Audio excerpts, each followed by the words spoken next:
Welcome to DC to Be Revolution, helping chiropractic students think big in order to live large. I'm your host, Noah Voles, and today I'm here with Dr. Josh Satterlee.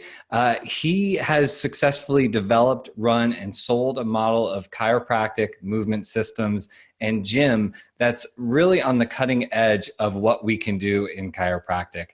Really excited to have him on the show and to talk about this clinic gym hybrid that he's putting out there into the world. So Dr. Josh, thanks so much for being here. It's my pleasure, Noah. Thank you for hosting this, man. I think it's a huge step forward for chiropractic students and those of you who are listening and making the world a better place, being a great chiropractor. I commend you because that's exactly what the profession needs. Yeah, I completely agree, and really excited to just see the revolution, so to speak, in chiropractic, and see us really, taking our place in, the medical world. So the first question I have for you is, what is this clinic gym hybrid model? What does it look like? What does it mean? And how can chiropractic students do what it takes to do something like that? Yeah, so for me, the hybrid model is really an extension of just really good healthcare. And I think that chiropractors offer a great, I'm a huge fan of chiropractors. I don't think there's ever been a better time to be a chiropractor. And I think we have one of the best licenses in all of in all of healthcare. But really what I look at is, when somebody comes in for an injury, they have this injury, you get them better through treatments and rehab and all that. And then what are they left with? Well, a lot of them feel nervous right then, and they're worried about what they're going to do next. They want to get back to the activity that they love doing, or maybe it's hanging out with their grandkid or whatever, but they don't know exactly what to do after you discharge them. So most insurance companies will let you see them, 6 times per injury, maybe 8 if you're lucky, and you get a pre-auth and you write a nice holiday card to the insurance company and all the things that insurances make you do to jump through hoops. But in the end, at the end there, what's next? What's the next step? And I think there's a lot of people who are ending care here, and then their life is way over here. And they're like, somebody needs to fill in this middle ground, right? And I think if the chiropractors listening and future chiropractors, if you can really step up and say, all right, I'm going to create a complete start to finish model for my patients and if you're those people that really believe that great maintenance care is just a really good exercise program, which is what I believe, then this is the perfect way to deliver it. And so you're going to have some of the best trained coaches and trainers working with you that are helping you take care of those clients as well. And you're going to do the clinical stuff that nobody else in your office can do. They're going to do the training that they're really experts at doing. And your patient is going to get twice as good of a level of care. That's a horrible sentence, but they're going to get much better care. And the trainer is going to feel great because they're working in this integrated facility. So they're a big player. The patient is going to feel great because they're getting much better care. You're going to feel great as a chiropractor because you know exactly what the next step is for your patient. And then as a business owner, you're going to make money off both sides. So it works out well for everybody. Yeah. And I love how you presented that, because there really is this life cycle of care, right? And in general, chiropractic, we're exceptional when it comes to acute care or chronic conditions that haven't resolved with any other therapy.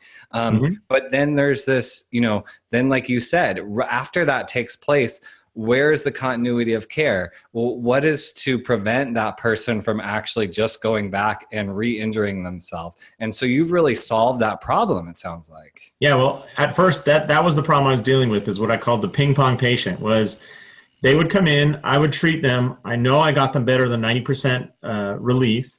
Then I would send them back to their trainer or their coach or whoever.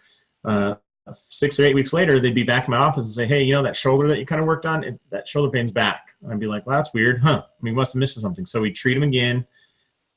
I know we did good care, deliver them back to their trainer. 6 or 8 weeks, they're coming back to us. And it was just a ping pong ball, going back and forth. They didn't like it. They weren't happy. I didn't feel like I was serving the patient because they weren't.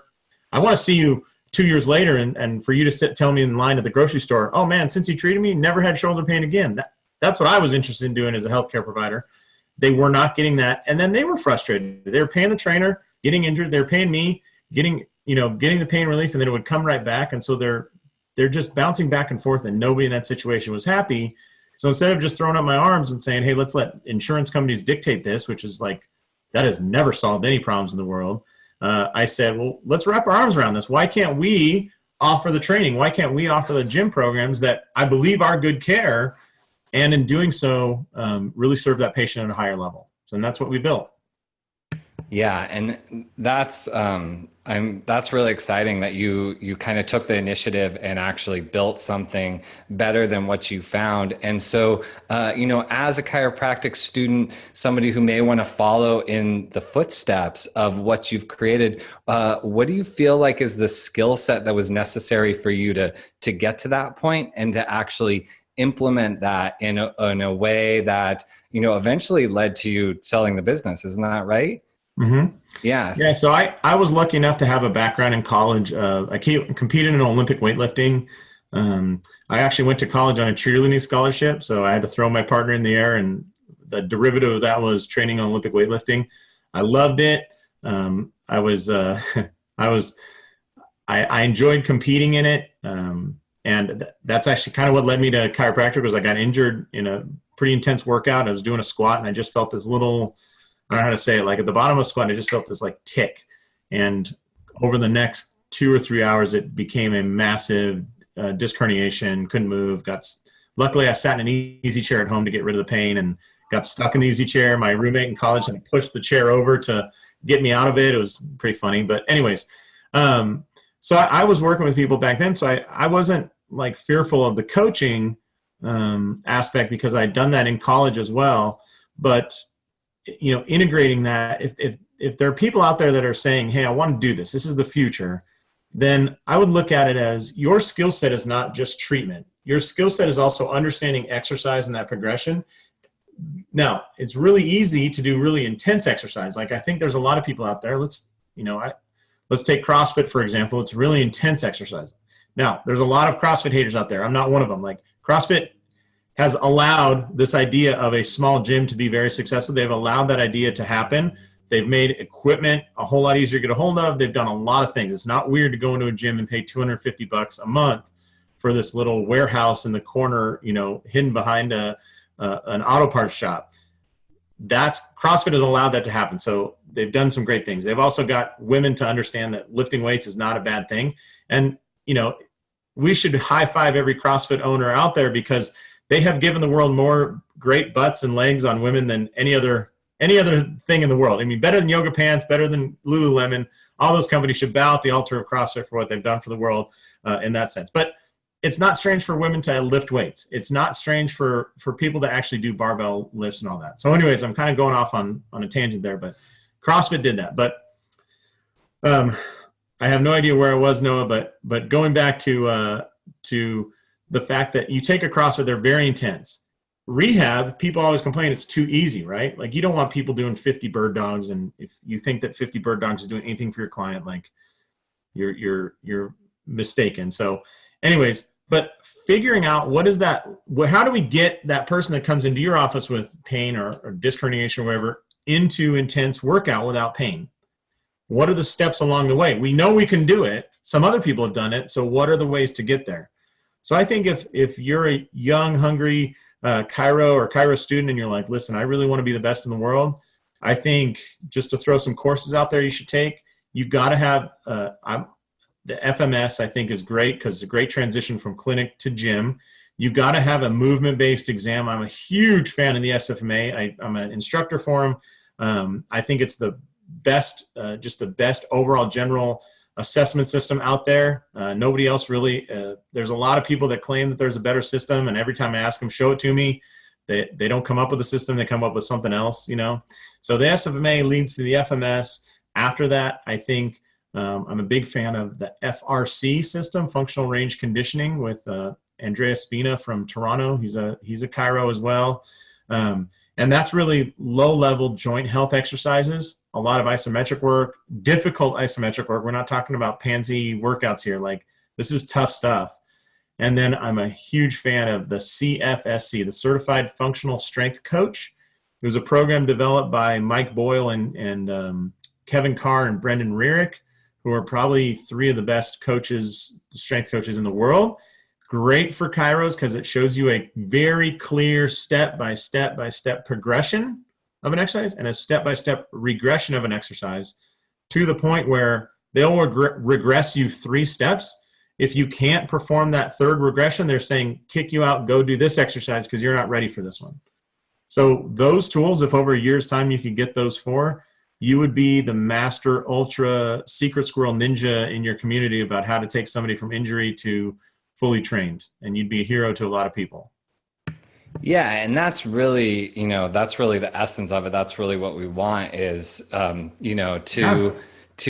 so much of America right now is deconditioned. And, like you alluded to, mostly it's because they're afraid that if they do, if they lift the groceries wrong or something, they're going to hurt themselves. And so, if you're taking somebody who's deconditioned and in pain, out of pain, and conditioning them, then it's much less likely that they'll be in pain. And that opens up all the goals that they have and all the things that they want to do with their life. So it's way beyond, the musculoskeletal sphere at that point, because they actually can go, do whatever it is that they want and really make a difference in the life of them.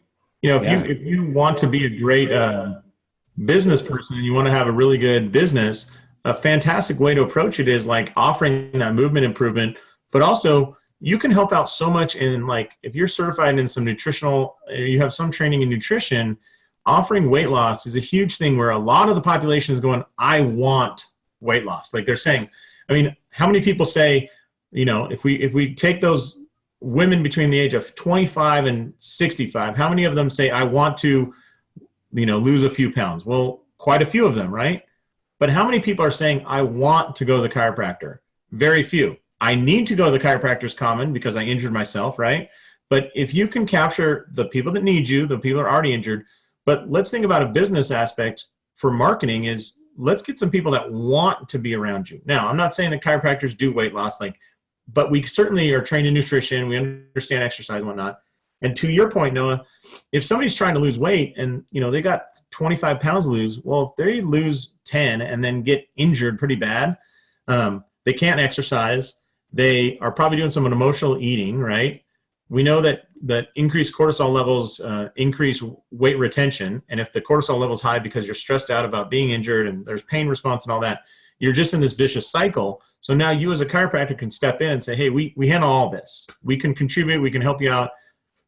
And we can allow you to get better in all these realms. So you would never be without clients if you offered that, Yeah, and I love what you said there about I love what I said too, Noah. Thank you very much. Yeah, about meeting people where they are. If they're interested in weight loss, then you meet them where they are and you get them to that next stage. And so I think that's really key to remember that very few people have chiropractic on the brain. And so if you can look at what people are thinking about on a day-to-day basis, that's going to help them improve their lives and access that through chiropractic, they're much more likely to come in. So in terms of that, what do you see as the changes needed in the healthcare infrastructure for everybody to move better, eat better, feel better? I know you're playing a part in this, but what's the kind of long-term vision that you'd like to see? Well, I'm glad you asked me such an easy question, one that we can definitely solve in a tiny little podcast in one afternoon here. My God. I come from a family of, my parents were overweight. I got some weight I need to lose. I'm overweight. And so, I'm looking at my kids going, I get nervous when they get a little heavy, right? Now they're 8 and 4, right? So I got my 4-year-old, he's doing wind sprints out in the driveway repeatedly to kind of, I put him on a scale and whatnot. No, I'm just kidding. But looking at those habits and what I've decided for them, my wife's exceptional about cooking and she makes very healthy meals. And, to the point where our kids, it was great. We're at grandma and grandpa's and they said, hey, these eggs are yellow. They're not green, because we had added spinach to all their scrambled eggs their entire life. And so that's just their norm, right? So my kids eat well. But what I really think that the future is getting activity to be like brushing your teeth. If we can help our kids to think of exercise and going to the gym like you brush your teeth, it's just something you do every day. It's not a heroic act. then I think psychologically, when they're not 4 and 8 anymore, when they're 24 and 28, they'll be in a much better place because it'll just be part of what they do. And if I take them to 5Ks, for example, we don't make a big deal. Like we've run a lot of 5Ks as a family, and we try not to make them a huge deal. And the idea of like, oh my gosh, this is so hard. We don't say that. We just say, hey, isn't this fun? Isn't it cool that everybody's out here? Isn't it exciting to see all these other people doing it? We did a really fun one time. It was called the Superhero 5K. And instead of a t-shirt, like everybody gives you a t-shirt, they gave you a cape. And so there were like 6 different color capes running around this big park. And it was really cool. And we were just like, oh yeah, we're with Team Yellow, we're running. And they enjoyed it. And they still wear their capes. And they say, we should go run. And I'm like, well, Daddy's tired. And they're like, we have our capes. But I'm excited that they perceive that to be an exciting event, not a heroic act. Like it's just, hey, that's just what we do. We exercise, Yeah. And I thank you for bringing that in, because I feel like that's really there's so many things about this model that are really exciting, but one of them that I'm really seeing is bridging this gap. So somebody comes in, chronic pain, acute pain, then you get them moving, then you get them healthier. It's the long-term effects of a model like this is really exceptional, because not everybody is attracted to a gym. Not everybody is an Olympic weightlifter like you are, but everybody at some point in their life is going to experience pain. And then if you take them from that into a system that helps them to, stay active, that's the best thing you could ask for the population. I think you're 100% right. And I'll tell you a story, like the greatest success case I've ever seen. So I had this guy come in, his name was Bob, and I won't tell you his last name so we don't violate HIPAA, but his name was Bob, and he was like probably 50, 60 pounds overweight. He's about 5'10". And he started walking, and he's like, hey, I'm walking, blah, blah, blah. And then he decided to go to the gym and lift weights one day a week. And somewhere along the line, he injured his back, and that's how I met him. And I was like asking him what he's doing. He said, yeah, I'm walking. And for whatever reason, we were sponsoring a 5K. And I said, well, why don't you come to this 5K? And he's like, what is a 5K? And I said, well, it's like a run, walk, jog, whatever, however you want to do it. But it's about a little over 3 miles. And we're sponsoring it. You should join our team. And he's like, well, like, what do I do? And we're like, well, you sign up and you just show up, and then we all go together, and some people will run, some people will jog and walk, and whatever you can do, you do. And he's like, okay. So he did that, and he did this 5K, and it was like a jog walk. I would say it's like 3/4 walking, 1/4 jogging, right? So that's in March. And then, and I saw him at the finish line, and he crossed the finish line, and he was smiling more than anybody. I mean, like anybody there, like this guy was just excited. He was like 60 something years old, and wow, I did it. I finished a 3-miler. And we're like, yeah, man, that's great. You should really think about like running one. And he's like, you think I could? And I was like, well, I mean, just train, So that was in March, let's see, April, May, June. So late June, he had signed up for another one, and he ran it. He did like a run jog, or a jog walk. Now it was like 3/4 running and jogging and 1/4 walking, And he would just set his little thing, 5 minutes of running, and then he'd walk for 1 minute. So whatever that equaled out to, he had about 32-minute run. So 6 cycles of that, I guess. And he crossed the finish line, and it was like a new person. From the person that came into my office, it was a totally different person. This is like a forward-looking. So every year here in Vegas, so that was late June. Every year we have the Rock and Roll Marathon in November. And I said, Bob, like, you could probably do a half marathon. And he was like, no way, man, no way. And I said, you could, like, you just need to find a training program, I said, look at how much progress you made here. You came to me, you could walk a mile. Now you're walking 3, then you're running 3. Like, it's just a progression. Like, that's all it is. So smash cut, I went down to the marathon, to the finish line, to see him cross the finish line on his 13-mile thing in November, right? And I mean, like if you truly want to affect healthcare, get somebody to tackle that. This guy that never run in his life, and here his first half marathons at 62 years old. So then Bob is in that phase where, I don't know if you've ever seen this with patients, they get that gear change, and they're like, I know I hiked this mountain, now I'm going to climb Everest, and it's just like, he went crazy. So he comes in the office the next week, and he says, I was so excited about finishing my half marathon. I called my son and I told him that we should run a marathon together. And I said, oh, wow. Like, so you're going to do a marathon? He goes, yeah, well, my son, he was scared to do it. So, I called him a sissy and told him that if he beats me, I'll buy him dinner that night. And I was like, so not only are you doing a marathon, now you're competing against a guy that's 30 years younger than you, and you have a wager on it. Like, this is perfect. This is behavior change, right? This is what we want in medicine. This is what will cause that person to be consistent with his exercise, consistent with his diet, consistent with all that. And this is what will help him, no matter what pains he has or whatever, he's going to live a life that I think is what we want as practitioners to see our patients do, And it just started small, but it just giving him a little bit of confidence, a little plan in the beginning, turned into something life-changing for this gentleman. Yeah. And it usually does start small, and that's what's really exciting about it. And, I know that chiropractic students, chiropractors are going to have a lot more questions for you about how to implement this model. What is the best way for people to get in touch with you to learn more about this model and to kind of, take the next steps?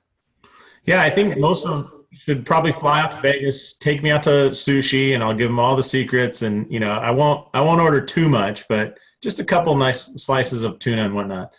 Now, so I set up a little website that has a plan if you want to add a clinic to your gym in 6 months. So if they just go to clinicgymhybrid.com, clinicgymhybrid.com, you can download the plan. It's just step-by-step, week by week, how to open a gym. And then once you do that, it'll ask for your email and phone number. There's a good chance I'll call you, I'll email you, I'll do all those things. I try and send out an email most days just with some good information in it that people can use. Your listeners are a little different, or your viewers are a little different. The fact that you guys are looking out to be chiropractors. And so, if I can help any of them with some advice and how I would do it if it was me, man, there are so many things that I wasted money on, that I wasted my time on, that I wasted my life on, that I would totally do differently. If you truly have a good question, I'm happy to answer them. If you just send me an email and say, like, what should I do? Like, I'm not that likely to answer that question because, there's so much there. But I just think it's so awesome that you're doing this for chiro students, Noah, because, man, there's never been a better time to be a chiropractor. The repayments suck for insurance, but you know what? They suck for MDs. They suck for nurse practitioners. They suck for occupational therapists, PTs, everybody. If you ever get around, if you ever go to, a lot of people are like, oh, should I go to chiro school or PT school? Man, every PT I meet is damn near miserable because they're doing post-surgical joint replacement work with people who are not motivated. And we as chiropractors, we get to decide what the hell we want to do. We're not in the hospital model, but we get to decide what do we want to do. And if you want to work with pediatrics and pregnant women, I graduated with a woman that has a thriving practice, and she only works with pregnant women and kids up to 2 years old. That's it, and she loves it. Her patients love her. I have another friend that only does work with plantar fasciitis. He's in Nowheresville, Idaho, I think. Another guy I worked with only works with rodeo athletes, and it's just the greatest. So you can do that now. And with social media, there's ways to get out the fact that all you work on is, male rodeo athletes up in Montana. There's never been a better time to get that message out there and really figure out what the hell you want to do. So I would say as one piece of advice for your people, figure out what the hell you want to do. Just really get clear on that and then do it. And if there's any way I can help you do it or provide you some information, I'm happy to do so. Yeah, thank you for that. And, that's a message that I hear over and over and over again is once you figure it out, once you know what you want to do, go out there and do it. And that may change over time. Maybe 10 years down the road, you want to do something else, but, commit to what you want to do and go full bore. Right. And it also makes everything you do so much clearer. When you're young and you're out of school, you're going to think, I need to do marketing. And you're right. You do. You need to market yourself. You are the product. You are the thing that people want to buy. And we need them to buy you a lot because that will help you pay off your loans and, get started and everything. But when you figure out what the hell you want to do, it makes that so much more simple. For example, my friend that only works with rodeo athletes doesn't run ads on Facebook in Miami. It's not a rodeo-centric town.